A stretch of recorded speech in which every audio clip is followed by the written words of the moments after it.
যারা এজিদকে রহমতুল্লাহ আলাইহি বলে বিভিন্ন জায়গায় বড় বড় বাতিলপন্থী শায়েখদের পেজগুলোতে ঢুকবেন, ঢুকে দেখবেন বয়ানে ইমাম হুসাইনের শাহাদাত নিয়ে কোনো আলোচনা নাই, ইমাম হুসাইনের শান মান নিয়ে কোনো আলোচনা নাই, আহলে বাইতের শান মান নিয়ে কোনো আলোচনা নাই। শুধু মানুষকে বোঝানোর চেষ্টা চলবে যে এজিদ নির্দোষ। এটা একটা রাজনৈতিক যুদ্ধ হয়েছিল। একটু জোরে বলা যাবে কি নাউজুবিল্লাহ। আজকে অনেক বক্তা, অনেক খতিব অপচেষ্টা করেছেন এজিদকে রহমতুল্লাহ আলাইহি প্রমাণ করার জন্য, এজিদের নামের শেষে রহমতুল্লাহ আলাইহি ফিটিং করার জন্য, এজিদকে হক খলিফা প্রমাণের জন্য। এজিদকে রহমতুল্লাহ আলাইহি নয়, শুধু জান্নাতের সার্টিফিকেট দেওয়ার জন্য পর্যন্ত বহু হুজুর লেগে আছে। এই কথা বলেন না কেন, ঠিক কিনা? আজকে এমন এক অবস্থা, আজকে যে এজিদকে রহমতুল্লাহ আলাইহি বলার চেষ্টা চলছে, আজকে একটা মদখোরকে জান্নাতের সার্টিফিকেট বিতরণের চেষ্টা চলছে।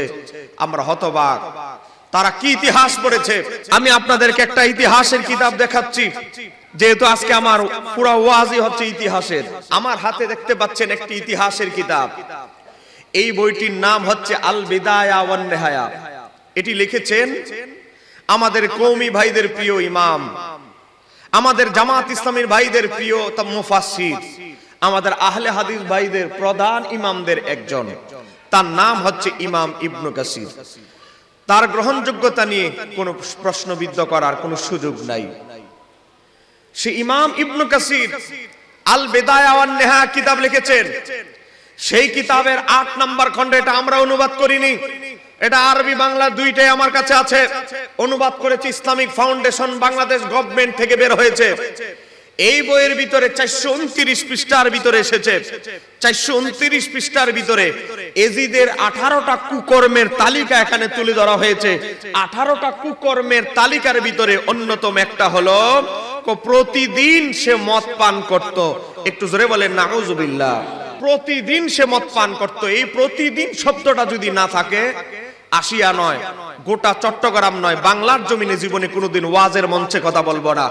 আপনারা বলেন, অনেক আমাদের ছেলে আছে, বকাটে ছেলে, নেশা খায়, মদ প্রতিদিন খায় না, হয়তো 2-4-5 দিন, সপ্তাহে 2 দিন 3 দিন 4 দিন খায়, বন্ধু বান্ধবদের পার্টিতে গিয়ে খায়। কিন্তু এজিদ এমন মদখোর ছিল যার প্রতিদিনের খাবারের তালিকায় ছিল মদ। বলেন, খাবারের তালিকায় ছিল কি? মদ। মদ না হলে যার একদিনে চলতো না, সে এজিদকে যারা রহমতুল্লাহ আলাইহি বলে, সে এজিদকে যারা জান্নাতের সার্টিফিকেট দিতে চায়, আমাদের মনে সংশয় হয় ওই শায়েখরা, ওই হুজুররাও কি গোপনে খায় কিনা সন্দেহ আছে। কারণ একজন মদখোরের দালাল কখনো কোনো ভালো লোক করতে পারে? আর একটু জোরে বলেন, একজন মদখোরের দালাল সমাজের কোনো ভালো লোক দালালি করতে পারে? আপনাদের ইতিহাসে আছে। ইতিহাস কেন আপনারা বলছেন না? ইতিহাসের পাতায় লেখা হয়েছে এজিদের 18টা কুকর্মের তালিকায় সে ছিল নামাজ ত্যাগকারী, কেন বলেন না? সে গান সঙ্গীত নিয়ে পড়ে থাকতো, কেন বলেন না? সে নারী শিল্প দিয়ে গান শুনতো, এই কথা কেন বলেন না? কুকুর লালন পালন করতো, এই কথা কেন বলেন না? এই ইতিহাস আপনাদের বড় হুজুরের লেখা, তারপরেও কেন বলেন না? কারণ এই সত্য ইতিহাস বলার হিম্মত এজিদপন্থী মৌলবীদের হয় নাই। চিৎকার দিয়ে বলতে হবে, ঠিক কিনা? মনে রাখবেন, আহলে বাইত নিয়ে 3টি দল। আমার আলোচ্য বিষয় এখান থেকে শুরু। বলেন, আহলে বাইত নিয়ে কয় দল? 3 দল। এক দল হলো রাফিজি শিয়া, যারা আহলে বাইতকে ভালোবাসার নামে সাহাবীদেরকে গালমন্দ করে। বলেন, আছে না নাই? আস। তারা সাহাবীদের ভাগ করে বলে কিছু সংখ্যক সাহাবী ছাড়া সব অমুক সাহাবী, অমুক সাহাবী, আবার বলে সাহাবী, আবার গালমন্দ করে। মনে রাখবেন, আহলে বাইত নিয়ে 3টি দল। একটি দল হলো রাওয়াফিজ শিয়া, যারা আহলে বাইতের শানবান বর্ণনা করতে গিয়ে সাহাবীদেরকে সমালোচনা করে, হযরত আবু বকর সিদ্দিকের খিলাফত নিয়ে প্রশ্নবিদ্ধ করে, হযরত ফারুক আজমের খিলাফত নিয়ে প্রশ্নবিদ্ধ করে, হযরত মাশা সিদ্দিকের চরিত্র নিয়ে মিথ্যাচার করে, হযরত আমির মুয়াবিয়াকে মুনাফিক, কাফের, মুনাফিক, খারাপ বলে গালাগালি করে। এখানে শেষ নয়, তারা প্রায় 37 জন সাহাবীকে অকথ্য ভাষায় গালাগালি করে। হযরত মুগিরা ইবনে শুবা, আমর ইবনে আস থেকে শুরু করে অসংখ্য সাহাবীদেরকে তারা গালমন্দ করে। আমাদেরকে মনে রাখতে হবে, এই আহলে বাইতের ভালোবাসার নামে যারা অতিরঞ্জিত করে কথিত শিয়া, শিয়াদের সাথে আমাদের কোনো সম্পর্ক শুধু আমাদের নয়, আহলে বাইতের সাথে শিয়াদের কোনো সম্পর্ক। এবার আসেন আহলে বাইতকে কেন্দ্র করে আরেকটা দল, সেটার নাম হলো খারিজি। বলেন সেটার নাম কি? খারিজি, যারা হযরতে আলী রাদিয়াল্লাহু তাআলার দল ত্যাগ করেছিলেন। এই খারিজিদের কাজ হলো আহলে বাইতের ফজিলত বর্ণনা করলে এদের অ্যালার্জি খাইজানি লাগে যায় শরীরের ভিতরে। অ্যালার্জি খাইজানি নয়, অ্যাসিড ঢেলে দিলে যেই অবস্থা, অ্যাসিড ঢেলে দিলে যেই অবস্থা। আহলে বাইতের শান মান যদি আলোচনা করেন, ইমাম হুসাইনের আলোচনা যদি শুরু করেন, দেখবেন মুখ বেজার হয়ে যায়। বাস্তব না অবাস্তব? আরেকটু জোরে বলেন, বাস্তব না অবাস্তব? গভীরভাবে লক্ষ্য করেন। আজকে মুহররমের দ্বিতীয় জুমা চলে গেল। প্রথম জুমা থেকে শুরু করে দ্বিতীয় জুমা পর্যন্ত নয়, শুধু গোটা মুহররম মাসে এই এজিদপন্থী যারা এজিদকে রহমাতুল্লাহ আলাইহি বলে, এজিদপন্থী মৌলবীদের একজনকেও দেখবেন না গোটা মুহররম মাসে আহলে বাইতের শান মান নিয়ে আলোচনা করতে। আমরা যখন বলি কিরে ভাই তোমরা কেন আহলে বাইতের শান মান নিয়ে কথা বলো না, তারা বলে না না আমরা তোমাদের সুন্নিদের চেয়ে আরো বেশি আমরা আহলে বাইতকে ভালোবাসি, কিন্তু তোমাদের মতো আমরা এরকম দেখাই না। আচ্ছা তোমরা, আমরা শুধু মুহররম মাসে আহলে বাইতের ভালোবাসা দেখাই, তো তোমরা কোন মাসে দেখাও? মুহররম মাসের পর সফর মাসে, তো সফর মাসেও তো তোমাদের জুমার আলোচ্য বিষয় আহলে বাইতের ফজিলত নাই। মুহররমের পরে সফর, সফরের পরে আরেক মাস, আরেক মাসের পরে অন্য মাস, গোটা 12 মাসের ভিতরে এ বাবা আমার কাছে ওয়াহাবিদের প্রায় 11টা খুতবা আছে, আরবি টু বাংলা খুতবা, সবগুলো খুতবা আমার কাছে আছে। গোটা ওয়াহাবিদের যত খুতবার বই আছে, খুতবার বইয়ের ভিতরে 365 দিনের ভিতরে যতগুলো জুমা আছে, একটা জুমার আলোচ্য বিষয়ও আহলে বাইতের ফজিলত নাই। তার মানে বোঝা যায় তারা মুখে মুসলমান বললেও, মুখে দাবি করলেও হুসাইনি, আসলে আহলে বাইতের প্রেম এই ওয়াহাবি খারিজিদের দিলের ভিতরে। কথা বলেন আছে? যদি থাকতো তোমাদের বাবা আশরাফ আলী, তোমাদের বড় হুজুর আশরাফ আলী থানভীর খুতবার মধ্যে আহলে বাইতের ফজিলত নাই কেন? তোমাদের অমুক আহলে হাদিসের অমুক শায়েখ যে খুতবা লেখলো, খুতবার আলোচ্য বিষয়ের মধ্যে গোটা 1 বছরের ভিতরে আহলে বাইতের ফজিলত নাই কেন? তার মানে বোঝা যায় তোমাদের কলবেও নাই, কিতাবেও নাই, অন্তরেও নাই, কোন জায়গায় আহলে বাইতের মুহাব্বত নাই। আমার নবী কি বলেন? আহলে বাইতের মুহাব্বত ছাড়া কেউ জান্নাতে যেতে পারবে? আরেকটু জোরে বলেন, যেতে পারবে? 1,24,000 আম্বিয়া কেরামদের ভিতরে দুইজন নবী রাসূল উপমা দিয়ে কথা বলা পছন্দ করতেন। একজন হচ্ছে ঈসা আলাইহিস সালাম, আরেকজন হচ্ছে আমার নবী। দৃষ্টান্ত উপমা দিয়ে আলোচনা করা পছন্দ করতেন, উম্মতকে বোঝানোর জন্য উপমা দিতেন। যেমন আমার নবী একদিন, আমার নবী নহর নদী দেখাচ্ছে, নদীর কথা উপমা দিয়ে বলছে, এ আমার সাহাবীরা, তোমাদের বাড়ির সামনে যদি একটা নহর নদী থাকে আর ওই নদীতে যদি 5 বেলা গোসল করো, 5 বার গোসল করো, বলো তো তোমাদের শরীরে কি কোনো ময়লা থাকবে? সাহাবীরা দাঁড়ায় বলল, ইয়া রাসূলুল্লাহ, একবার গোসল করে ভালো করে ময়লা থাকে না, 5 বার গোসল করলে তো ময়লা থাকবে না। আমার নবী বলে 5 বার যদি 5 ওয়াক্ত নামাজ পড়ো, 5 বার ওযু করো, তোমাদের শরীর থেকে যত সগীরা গুনাহগুলো আছে সেগুলো শরীর থেকে পরিষ্কার হয়ে যাবে। আমার নবী কয় আরো সহজ করে উদাহরণ দিয়ে বুঝাবো। এ বাবা, আমাদের দেশে এমন একটা সময় ঋতু দেখবেন গাছের পাতাগুলো পেকে যায়, গাছের পাতাগুলো ঝরে পড়ে যায়। কথা কোন ঠিক কিনা? একটা গাছের পাতাগুলো ঝরে যাবে, পেকে গেছে এমন এক অবস্থা। আমার নবী গাছের কাছে আসলেন, গাছটাকে ঝাঁকি দিলেন, ঝাঁকনি দেওয়ার পরে গাছের পাতাগুলো ঝরে পড়ে গেল। আমার নবী বললেন, তোমরা কি কিছু বুঝলা? সাহাবীরা বলল, ইয়া রাসূলুল্লাহ, আমরা এতটুকু বুঝলাম, আপনি ঝাঁকি দিলেন আর পাতাগুলো পড়ে গেল। আমার নবী বলেন, এই ঝাঁকি দিয়ে উদ্দেশ্য হচ্ছে এই পাতাগুলো যেভাবে গাছ থেকে ঝরে পড়ে গেছে, তোমরা যদি 5 ওয়াক্ত নামাজ পড়ো, 5 ওয়াক্ত নামাজে ওযু করো, তোমাদের শরীর থেকে এই গুনাহগুলো ঝরে পড়ে যাবে। একটু জোরে বলেন না সুবহানাল্লাহ। তার মানে আমার নবী গাছে ঝাঁকি দিতে কেন গেলেন? এটা হলো উদাহরণ দিয়ে বুঝানো। উদাহরণ দিয়ে বুঝাইতে গেলে অনেক কঠিন বিষয় সহজ হয়। তা আমার নবী আহলে বাইতের উদাহরণ দিচ্ছেন।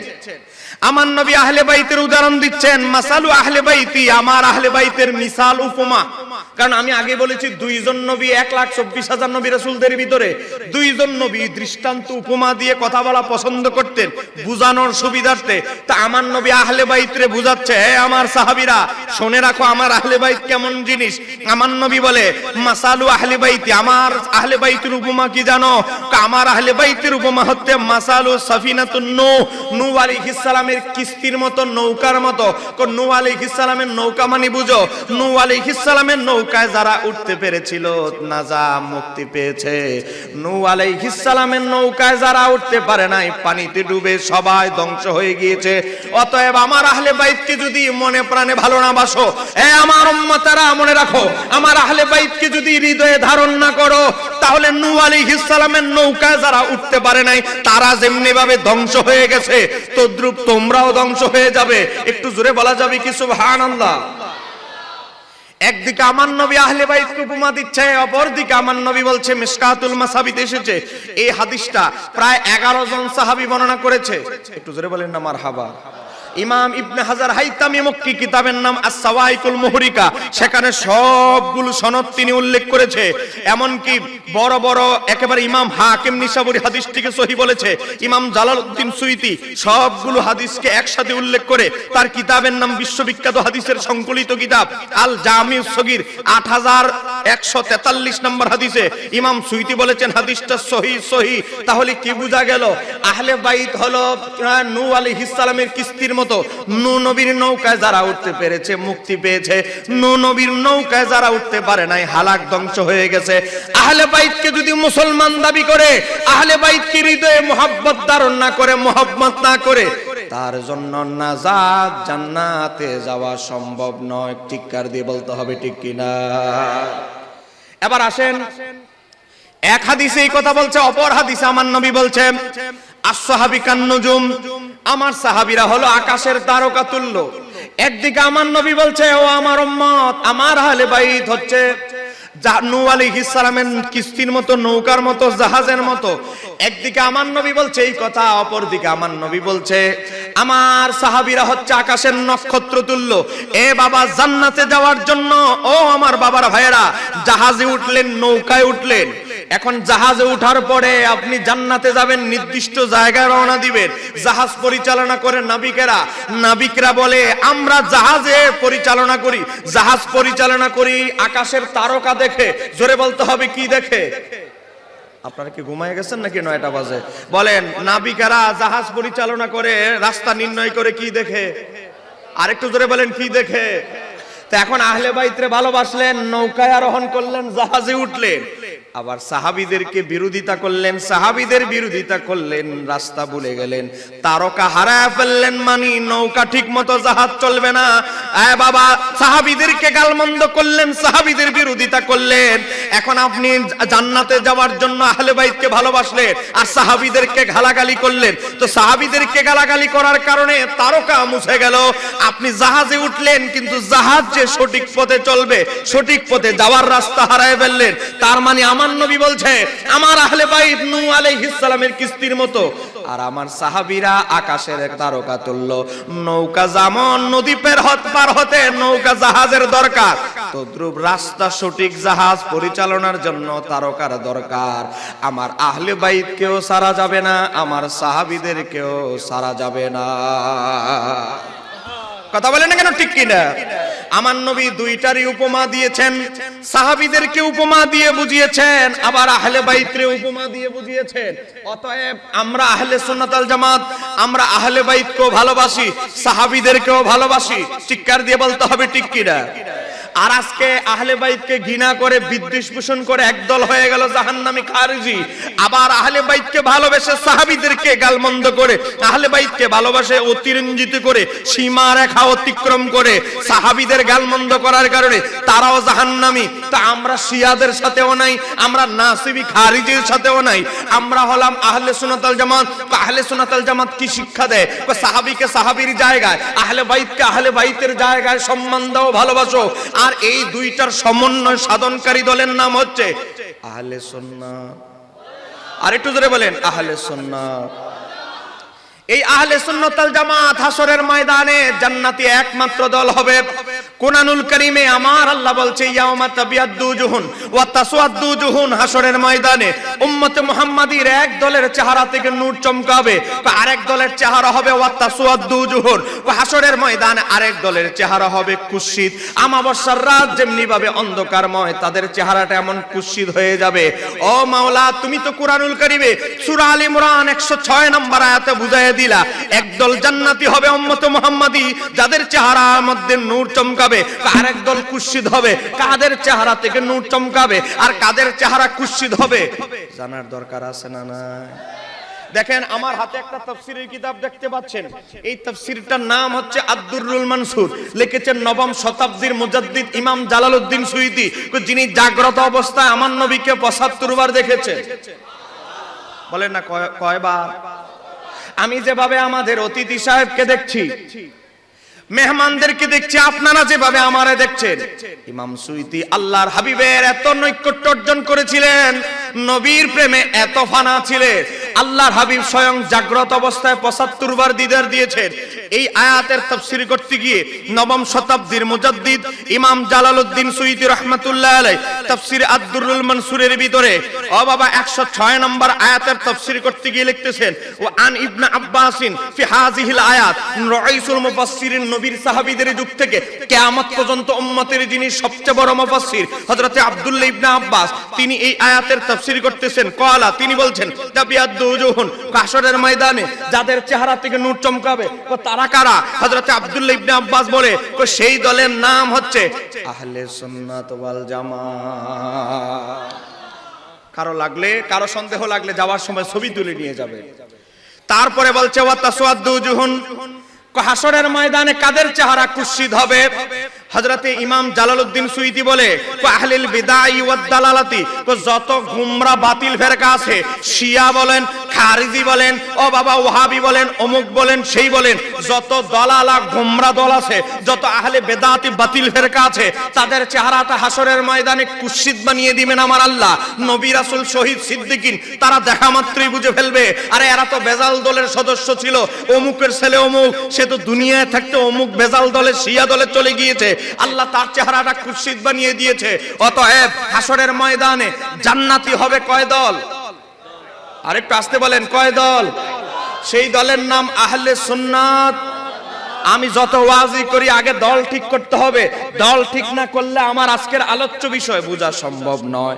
কারণ ঈদে গাদির হুকুম নিয়ে কথা বলবো, তা আপনি তো আগে হক দল বুঝতে হবে, গাদির হুকুম কারা পালন করে, কই থেকে আসলো, কি হলো, এটা আপনি যদি আহলে সুন্নাত ওয়াল জামাত না বুঝেন, এটা আপনি বুঝবেন না। এবার আসেন আমরা কি বুঝতে পারলাম এই সংক্ষিপ্ত আলোচনা থেকে? আহলে বাইতকে কেন্দ্র করে তিনটা দল। একটা দল হলো শিয়া, তারা আহলে বাইতের নামে, ভালোবাসার নামে অতিরঞ্জিত করে, তারা হায় হোসেন করে, শরীরে আঘাত করে, মাতাম করে, শরীরের মধ্যে রক্তাক্ত চিহ্ন করে, এ বাবা কালো পোশাক পরে নারী পুরুষ একত্রিত হয়ে মিছিল নিয়ে বিভিন্ন যে অনইসলামিক কাজ করে, যে কুসংস্কারের বেড়াজালে তারা আছে, তারা হলো কথিত শিয়া। শিয়াদের সাথে আহলে বাইতের যেমন সম্পর্ক নাই, আহলে সুন্নাত ওয়াল জামাতের কোনো সম্পর্ক নাই। আবার আরেকটা দল আহলে বাইতকে কেন্দ্র করে সৃষ্টি হয়েছে, তারা হলো খারিজি। এই খারিজিরা আহলে বাইতের নাম শুনতে পারে না, আহলে বাইতের নাম শুনলে যাদের অ্যালার্জি কেজ্জানি শুরু হয়, এই দলটাও জাহান্নামী। শিয়া যেমনি ভাবে জাহান্নামী, এই দলটাও জাহান্নামী। এদের সাথে আহলে বাইতের না আছে সম্পর্ক, না আছে আহলে সুন্নাত ওয়াল জামাতের কোনো সম্পর্ক। অপর দিক দিয়ে একটা দল যারা আদালত রক্ষা করে চলে, তাদের নাম আহলে সুন্নাত। জোরে বলেন আহলে সুন্নাত। তারা আহলে বাইতকেও হৃদয়ে ধারণ করে, সাহাবীদেরকেও মাথার তাজ মনে করে হৃদয়ে সম্মান দেয়, হৃদয়ে বহন করে, তারা সাহাবীদেরকে সম্মান করে। আপনি একটু গভীরভাবে চিন্তা করেন, আল্লাহ কোরআনুল কারীমে বলেছেন নামাজ কায়েম করো। আরে বাবা রুকুটা কিভাবে করব, সেজদাটা কেমন হবে, সেজদার ভিতরে কয়বার তাসবিহ বলবো, এ বাবা প্রথম রাকাতে সূরা ফাতিহা আবশ্যক পড়তেই হবে। এই যত আছে নামাজ বলেন, রোজা বলেন, ইফতারি কিভাবে করব, ইফতারি রোজা কখন থেকে শুরু কখন থেকে শেষ, যত ইবাদত বন্দিগি আছে, এই সবগুলো আমার নবীকে প্র্যাকটিক্যাল দেখে যারা আমাদেরকে বর্ণনা করেছেন, তারা হলো সাহাবায়ে কেরাম। বলেন তারা কারা? আরেকটু জোরে বলেন তারা কারা? আজকে আমরা যত কিছু ইবাদত বন্দিগি করছি, এই যে হাদিসের ইমামরা, তারা তো কেউ সাহাবীকে দেখে নাই। হাদিসের ইমামরা সনদ সহ সাহাবীদের থেকে বর্ণনা করেছে। সাহাবীরা বলেছে নবী এভাবে ঈদের নামাজ পড়েছেন, নবী এভাবে রোজা রেখেছেন, ইফতারি এভাবে করেছেন। নবীর কাছ থেকে সাহাবীরা দেখেছে, সাহাবীদের কাছ থেকে আমরা দিন পেয়েছি। এখন আপনি যদি উল্টা সাহাবীদের সমালোচনা করেন, তাহলে আপনার এই দিন শিক্ষা কখনো নিরাপদ হতে পারে? আরেকটু জোরে বলেন, নিরাপদ হতে পারে? এবার আসেন, আমরা আহলে বাইতকে ভালোবাসি। আহলে সুন্নাত ওয়াল জামাত আহলে বাইতের শান মান বলতে গিয়ে কোনো কৃপণতা করে না। আমাদের আকাবিররা যা আমাদেরকে শিখিয়ে দিয়েছেন, আকাবিরদের কিতাবগুলো দেখেন, আলা হযরতের কিতাব দেখেন, শেরে বাংলা রহমাতুল্লাহের কিতাব দেখেন, মুফতি আহমদ ইয়ার খান্নাইমির কিতাব দেখেন, ইমাম মাতুরিদির কিতাব দেখেন, ইমাম আবুল হাসান আশআরির কিতাব দেখেন, আকীদার ইমাম দেখেন। এ বাবা, তরিকতের ইমাম কেউ যদি চিশতিয়া তরিকার হন, খাজা গরিবে নওয়াজের জীবনী দেখেন। আপনি যদি কাদিয়া তরিকার হন, গাউসু বাকের আল গুনিয়াতুত তালিবিন কিতাব দেখেন। আপনি যদি বাহাউদ্দিন নকশবন্দির সিলসিলার হন, বাহাউদ্দিন নকশবন্দির সিলসিলার যত মাশায়েখের কিতাব আছে দেখেন, তারা প্রত্যেকেই আহলে বাইতের শান মান তুলে ধরতো, কোনো কৃপণতা করতো না। কথা বলেন না কেন, ঠিক কি না? আজকে দেখেন, ইমাম বুখারী, মুসলিম, আবু দাউদ, তিরমিজি, নাসাই, ইবনে মাজাহ, যত হাদিসের ইমাম আছে, প্রত্যেকে আহলে বাইতের ফজিলতের উপরে আলাদা আলাদা বাব শিরোনাম অধ্যায় কায়েম করে হাদিস নকল করেছে। আমরা যেই কিতাব সব সময় পড়ে থাকি, মিশকাতুল মাসাবি, সেখানেও আহলে বাইতের ফজিলতের উপরে লম্বা চ্যাপ্টার টানা হয়েছে। যুগের পরে যুগ, শতাব্দীর পরে শতাব্দী ইমামরা সব সময় মাওলা আলীর ফজিলত, ইমাম হুসাইনের ফজিলত, ইমাম হাসানের ফজিলত, খাতুনে জান্নাতের ফজিলত বর্ণনা করতে কোনো কৃপণতা করে নাই। কারণ সমস্ত আইম্মায়ে কেরাম তাদের হৃদয়ে আহলে বাইতের মহব্বত রাখতেন। কথা বলেন না কেন, ঠিক কি না? আমার নবী ইয়ামান দেশের কিছু মানুষ আসলো আল্লাহর হাবিবের দরবারে। ইয়া রাসূলুল্লাহ, ইয়ামান দেশে হাজার হাজার মানুষ নতুন করে মুসলমান হচ্ছে। ইয়ামান দেশের বিচার কার্য পরিচালনা করার জন্য একজন আলেম দেন, আর একজন ফতোয়া দেওয়ার জন্য একজন আলেম দেন। আল্লাহর হাবিব সাল্লাল্লাহু আলাইহি সাল্লাম দুইজন লোককে বাছাই করলেন। গভীর মনোযোগ, সময় আমার খুব কম। দুইজন লোক বাছাই করলেন। একজনের নাম বিচারক হিসাবে আমার নবী মনোনীত করলেন হযরতে আলী ইবনে আবি তালিবকে, আর মুফতি হিসেবে ফতোয়া মাসাইল শিক্ষা দেওয়ার জন্য বাছাই করলেন একজন সাহাবীকে, তার নাম হচ্ছে হযরতে মুআজ ইবনে জাবাল। আমার নবী আবার ইন্টারভিউ নেবেন, যেহেতু চাকরি দিবেন, চাকরি নেওয়ার আগে ইন্টারভিউ দিতে হয় কি হয় না? আপনারা কি ঘুমিয়ে গেলেন নাকি? বলেন, চাকরি একটা বড় বড় গুরুত্বপূর্ণ ইম্পর্টেন্ট চাকরি দিতে গেলে পরীক্ষা দিতে হয় কি হয় না? তার যোগ্যতা যাচাই করে দেখানো হয়, দেখা হয় যে সে এই চাকরিতে যোগ্য কিনা। হযরতে আলী রাদিয়াল্লাহু তাআলা এবং হযরতে মুআজ ইবনে জাবাল দুইজনকে আমার নবী ডাকলেন। একজনকে কাজী বিচারক, আরেকজনকে ফতোয়া মাসাইল শিক্ষা দিবে। আমার নবী মুআজ ইবনে জাবালকে বললেন, ও মুআজ ইবনে জাবাল, তোমারে যে আমি মুফতি হিসাবে পাঠাবো ফতোয়া দেওয়ার জন্য, মাসাইল শিক্ষা দেওয়ার জন্য, তুমি কিভাবে বিচার কার্য, তুমি কিভাবে মাসাইল শিক্ষা দিবে, ফতোয়া দিবে কিভাবে? হযরত মুআজ ইবনে জাবাল বললেন, আল্লাহর কিতাব দিয়ে। আমার নবী বললেন, যদি আল্লাহর কিতাবে না থাকে, কয় ইয়া রাসূলুল্লাহ, তাহলে আপনার সুন্নাহ দ্বারা। আমার কিতাব আল্লাহর কিতাবেও নাই, আমি নবীর সুন্নাহের ভিতরে এমন কোন মাসাইল নাই, তখন তুমি কি করবে? তখন হযরতে মুআজ ইবনে জাবাল বললেন, আস্তাহিদুর রাই, তখন আমি ইজতিহাদ করব। আবু দাউদের 3592 নম্বর হাদিস আমি আপনাদেরকে বলছি। হযরতে মুআজ ইবনে জাবাল যখন এই কথা বললেন, আমার নবী হযরতে মুআজ ইবনে জাবালের সিনার উপরে, বুকের উপরে মৃদু আঘাত করলেন, মুহাব্বতের আঘাত করলেন। আমার নবী তার জন্য দোয়া করে দিলেন, আলহামদুলিল্লাহ বললে, শুকরিয়া আদায় করলেন। এবার হযরতে আলী ইবনে আবি তালিবকে ডাকলেন, এ আলী, তোমাকে আমি ইয়ামান দেশে বিচারক হিসাবে পাঠাবো, কিভাবে তুমি বিচার কার্য করবে? হযরতে আলী ইবনে আবি তালিব বললেন, ও ইয়া রাসূলুল্লাহ, আমি বিচারক হব, তবে আমার জিহ্বার ভিতরে তো জড়ত আছে। অনেক সময় জটিল কিছু আসলে আমার জিহ্বায় আটকে যায়। ইয়া রাসূলুল্লাহ, আমি কিভাবে বিচার কার্য, এত ভারী একটা চাকরি দায়িত্ব আমাকে দিচ্ছেন। আমার নবী বললেন, ও আলী। ইমাম ইবনে সাদ আত-তাবায়াতুল কুবরার মধ্যে নকল করেছে, ইমাম ইবনে হাজার হাইতামি মক্কি আস-সাওয়াইকুল মুহরিকা 2 নম্বর খণ্ডে হযরতে মাওলা আলীর ফজিলতের চ্যাপ্টারে উল্লেখ করেছে। আমার নবী বললেন, আলী তুমি হা করো। হযরতে মাওলা আলী হা করলেন, আমার নবী থুতু মোবারক দিয়ে দিলেন। থুতু মোবারক দেওয়ার পরে হযরতে আলী বললেন, আমার নবীর থুতু মোবারক আমি ভক্ষণ করার পর, খাওয়ার পর আমি মৃত্যু পর্যন্ত যত জটিল জটিল বড় বড় বিচার আমার কাছে আসতো, একটা বিচারও আমার জন্য কঠিন হয় না।